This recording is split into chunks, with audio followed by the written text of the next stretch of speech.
అందం, ఆరోగ్యం, ఆత్మవిశ్వాసం అనూస్తో సాధ్యం. ట్రాన్స్ఫర్మేషన్ సర్వీసెస్ పైన ఫ్లాట్ 50% డిస్కౌంట్. అనూస్ సిన్స్ 1982. నమస్తే రమగారు. నమస్తే జయ. రమగారు, మనకి దేవాలయ దర్శనానికి సంబంధించి కొన్ని నియమాలు, కొన్ని పద్ధతులు ఉన్నాయి. వాటిని మనం తూచా తప్పకుండా పాటించాలి కదండి. దర్శనం ఎలా చేసుకోవాలి, దేవాలయానికి వెళ్ళేటప్పుడు మనం ఎలా వెళ్ళాలి, ఇలాంటివి.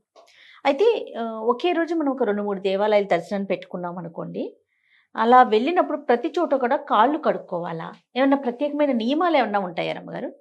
అసలు వెళ్ళొచ్చా ఒకే రోజు 2-3 దేవాలయాలను దర్శించుకోవచ్చా? ఎన్నైనా వెళ్ళచ్చు. ట్రిప్పులకి వెళ్తాం, పొద్దున గుడి సాయంత్రం గుడి చూడడం. అది ఇప్పుడు చేసేస్తున్నాం అనుకోండి. ఇదివరకు ఎట్లా ఉండేది అని వరకు కూడా ఇప్పుడు ఒక ఊరు వెళ్ళారు, అక్కడ అన్ని దేవాలయాలు ఎన్నుంటే అన్ని చూసేవాళ్ళు. దారి వెంబడి చూసుకుంటూ వెళ్ళేవారా?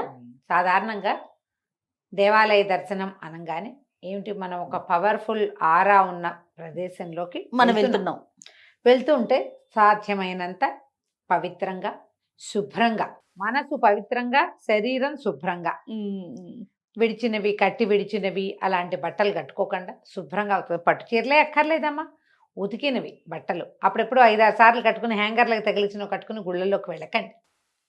అలాంటి వద్దు. ఫ్రెష్ ఉతికిన బట్ట, చక్కగా ఉతికిన బట్టలు కట్టుకోవటం, పవిత్రమైన మనసుతోటి దేవాలయానికి వెళ్ళాలి. జుట్టు విరబోసుకోవటము, శరీర భాగాలు కనపడేలాంటి బట్టలు అవి వేసుకోవద్దు. సంప్రదాయ వస్త్రాలు వేసుకోవాలన్న నియమం ఉన్న దేవాలయాలు కొన్ని ఉన్నాయి, తప్పదవి. ఇప్పుడు వాళ్ళకి కాకుండా ఇప్పుడు మనకైనా మనం వెళ్ళేది ఎందుకు, మన దేహ ప్రదర్శనకి కాదు కదా, స్కిన్ షోకి కాదుగా మనం వెళ్తోంది. దేవాలయంలోకి వెళ్తున్నప్పుడు మీకు ఒకళ్ళు చెప్పాలా అసలు మంచి బట్టలు వేసుకోండి అని? మనం వెళ్ళేది దైవ ధ్యానం చేసుకోవడానికి, మనసు ప్రశాంతం అవటానికి, ఒక డివైన్ ఆరాలోకి మనం ప్రవేశించేటప్పుడు చాలా డివినిటీ కాకపోతే హ్యూమానిటీ లాంటి సాధారణ వ్యవహారం ఒకటి ఉండాలిగా మనకి. అవును. బాడీ రివీలింగ్గా లేని బట్టలు, ఎక్కువ ఆడంబరానికి పోవద్దు, సింపుల్గా వెళ్ళండి. ఏదైనా దేవాలయం ప్రకారం పువ్వులో, తులసో, లేకపోతే మారేడు బిల్వాలో, ఏది అవకాశం ఉంటే అది, ఒక కొబ్బరికాయలో, అరటిపళ్ళు, ఏవి కుదిరితే అవి సమర్పించడానికి తీసుకెళ్తాం. బుద్ధి పవిత్రంగా పెట్టుకోవాలి. ఈ జుట్లు విరబోసుకుని తలలో ఇట్లా చేతులు పెట్టుకుని కదుపుకుంటూ చేయకూడదు. తలల్లో చేతులు పెట్టడం, క్రాఫ్ట్ సవరించుకోవటం మగపిల్లలైనా అలా పనికిరాదు. ఈ చేతితోటి మీరు తీర్థం తీసుకోలేరు, మంచిది కాదు. లోపలికి వెళ్ళాం, దర్శనం చేసుకున్నాం. ఇప్పుడు గ్రూప్ ఆఫ్ టెంపుల్స్ ఉన్నాయి. ఈ సనత్ నగర్లో కానీ, మన జీటీఎస్ కాలనీలో కానీ కొన్ని దేవాలయాలు చూడు, వరుసగా అన్ని సన్నిధులు ఉంటాయా. మీరు ప్రెమిసెస్లోకి అడుగు పెట్టిన తర్వాత వరుసగా దర్శనాలు లోపల చేసేసుకోవచ్చు. ఒక దర్శనానికి మధ్యలోకి మీరు కాళ్ళు కడుక్కోవడానికి రావక్కర్లేదు. ప్రాంగణంలో ఎన్ని సన్నిధులు ఉంటే అన్ని సన్నిధుల్లోనూ దర్శనం చేసుకుని, నమస్కారం చేసి, తీర్థం ఇస్తే పుచ్చుకుని, సెఠారి పెడితే పెట్టించుకుని, మీరు ఏదైనా కానుక సమర్పించదలుచుకుంటే అది సమర్పించి, వాళ్ళు ఏదైనా ప్రసాదం ఇస్తే ఎంగిల్ చేయకుండా అలాగా ఎత్తి నోట్లో వేసుకుని, ప్రాంగణంలో చేయగడుకునే అవకాశం ఉంటే చేయగడుక్కుని, చండీశ్వర సన్నిధి ఉంటే అక్కడ చిటికేసి ఆయనకి మేము వచ్చాను నాయన అని చెప్పుకుని, నందీశ్వరుడు యువతలుంటే చెవిలో ఏదైనా మీ కోరిక చెప్పుకుని, లోపల తిరిగేటప్పుడు ప్రాంగణంలో తిరిగితే మీరు కాళ్ళు కడుక్కోక్కర్లా. అలా కాకుండా ఇది ఒక వెంకటేశ్వర స్వామి దేవాలయానికి వెళ్ళాం, దేవాలయంలో నుంచి బయటకు వచ్చాం. బయటకు వచ్చాక పక్కనే శివాలయం ఉంది, ఒక 10 అడుగుల దూరంలో, లేదా ఒక అరగంటలో శివాలయానికి వెళ్తాం. ఈ శివాలయానికి వెళ్తే ఇది వరకు మామూలు పద్ధతి ఏమిటి, గుళ్ళోంచి బయటకు వచ్చాక దేవాలయం నుంచి ఇంటికి రాగానే కాళ్ళు కడుక్కుంటే దేవాలయ దర్శనం ఫలితం పోతుంది అని వింటూ ఉంటాం. అవును రమ్మగారు కదా. అంటే పనిమాల కాళ్ళు కడుక్కోకుండా మీరు ఇలా ఏదైనా వెళ్తే, బాత్రూంలోకి వెళ్తే, రెస్ట్ రూమ్ వాడుకున్నప్పుడు కాళ్ళు కడుక్కోవచ్చు, ఓకే, దానికి తప్పులేదు. పనిమాల వాకిళ్లలో కాళ్ళు కడుక్కుని వెళ్ళకూడదు. ఇప్పుడు వాకిళ్లలో ఎవరు కడుక్కుంటున్నారమ్మా కాళ్ళు? అసలు ఎక్కడున్నాయి? అసలు వాకిళ్ళు లేవు, కాళ్ళు ఉన్నాయి, వాకిళ్ళు లేవు, నీళ్ళే లేవు. ఆ పద్ధతి లేదు. మనము ఈ వెంకటేశ్వర స్వామి దేవస్థానం నుంచి 10 నిమిషాలు ప్రయాణం చేసి శివాలయానికి గనక, లేదా ఇంకొక ఆలయానికి గనక వెళ్తే, ఈ దారంతా నడుస్తారు కదా, నడిచిన కార్లు, ఆగండి, ఆగు. ఆ గుళ్ళో నుంచి బయటకు వచ్చాక చెప్పులు వేసుకుంటావా? వేసుకోవా? నువ్వు వేసుకుంటావు. చెప్పులు వేసుకున్న కాళ్ళు కడుక్కోవాలి. ఓహో. నువ్వు ప్రెమిసెస్లోకి వెళ్ళినప్పుడు దేవాలయ ఏమంటారు మా గ్రూప్ ప్రాంగణంలోకి వెళ్ళినప్పుడు వెళ్ళినప్పుడు ఆగుళ్ళ నుంచి ఆ సన్నిధి నుంచి గుడి కాదు అది సన్నిధులు ప్రాంగణం తిరిగేటప్పుడు చెప్పులు వేసుకోము మనం. కానీ నువ్వు వెంకటేశ్వర స్వామి వారి దేవస్థానం నుంచి బయటకు వచ్చి అమ్మవారి దేవస్థానానికి వెళ్ళడానికి నువ్వు చెప్పులు వేసుకుని నడిచితే గనక చెప్పులు వేసుకుని కారులో కూర్చున్నావు, చెప్పులు వేసుకుని కారులో నుంచి దిగావు, అయినా సరే కాళ్ళు కడగాల్సిందే.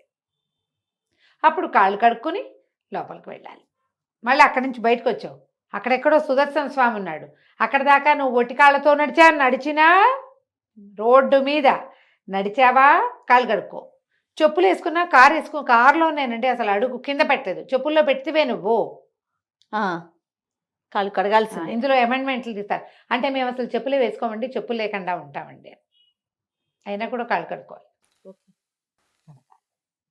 ఇందులో మళ్ళీ మనకి ప్రత్యేకంగా ఏమంటారు, నవగ్రహకి ప్రదక్షిణ చేస్తే కాళ్ళు కడుక్కోవాలి. మనము మామూలుగా నవగ్రహాలు కనపడ్డప్పుడు ఊరికే ఒక దర్శనం దాంతోపాటు దేవాలయంలో ప్రదక్షిణతో పాటు ప్రదక్షిణ మార్గంలో వస్తే తప్పులేదమ్మా, అంత పట్టించుకోకర్లా. మీరు నవగ్రహాలకి ఏదైనా సేవ చేసుకుంటే ఇక్కడ ఏదో చేస్తారు కదా, రాహుగ్రహానికి కానీ శనీశ్వరుడు కానీ ప్రత్యేకంగా పూజ చేయించుకుంటారు. పూజ చేయించుకుంటే మీ పూజ అయిపోయాక శనీశ్వరుడికి పూజ చేస్తే కాళ్ళు కడుక్కుని మళ్ళీ దేవాలయ దర్శనానికి వెళ్ళాలి అంటారు. ఇవి ప్రాంతీయాచారంగా కనపడుతుంది. ఓకే, మిగిలిన ఏ గ్రహాలకి చేసినా అంత ప్రత్యేకంగా చెప్పటం లేదు. శనీశ్వరుడికి చేస్తే మాత్రం తప్పకుండా కాళ్ళు కడుక్కోవాలని చెప్తారు. నేనేమనుకుంటానంటే దేవాలయం మొత్తం అన్ని దర్శనాలు చేసుకుని అప్పుడు నవగ్రహ సేవకి వస్తే మంచిది అనుకుంటాను నా వరకు. ఓకే, అప్పుడు ఇంకా కాళ్ళు కడుక్కోకర్లా, మనం బయటికి వెళ్ళాక మన దాన్ని మనం కాళ్ళు కడుక్కుని ఇంటికి వెళ్ళిపోతాం. శనీశ్వరుడికి ఏం చేసినా కాళ్ళు కడుక్కోవాలని చెప్తారు. ఆయనకి ఇది ఎక్కడో మొదలయ్యింది, ఇక అట్లా కంటిన్యూ అయిపోతుంది. దేవాలయానికి వెళ్ళేటప్పుడు మీ విజ్ఞత ప్రకారం ప్రవర్తించండి. దానికి బేసిక్ విజ్ఞత అంతే ఉండాలి. ఉంటే వెళ్ళాక గట్టిగా మాట్లాడడము, అరుపులు, తోపులాటలు, అందరూ చూసేలాగా నవ్వటము. అవును రమ్య గారు. ఏమంటారంటే చిలకా గోరింకల్లాగా ప్రవర్తించటము దేవాలయాల్లో భార్యాభర్తలు ఇలాంటివి చేయకూడదు. దేవాలయ పవిత్రతని కాపాడుకోవాలి.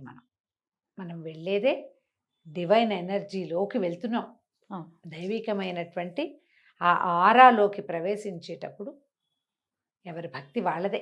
సినిమాటిక్ ప్రవర్తనలు చేయొద్దు, ఇతరులను డిస్టర్బ్ చేయకూడదు, ఒకరి ఏమంటారంటే మిగిలిన వాళ్ళకి ఇబ్బంది కలిగేలాంటి ప్రవర్తన చేయొద్దు, పోరాడద్దు, హక్కుల కోసం పోరాడకండి. ఏవో చిన్న పని ఇబ్బంది వస్తే ఏదో పర్వాలా, అదేంటండి కొంచెం ముందు మేము వచ్చాం కదా అలా అనొచ్చు. కొట్లాటలకి గొడవలకి దిక్కకూడదు.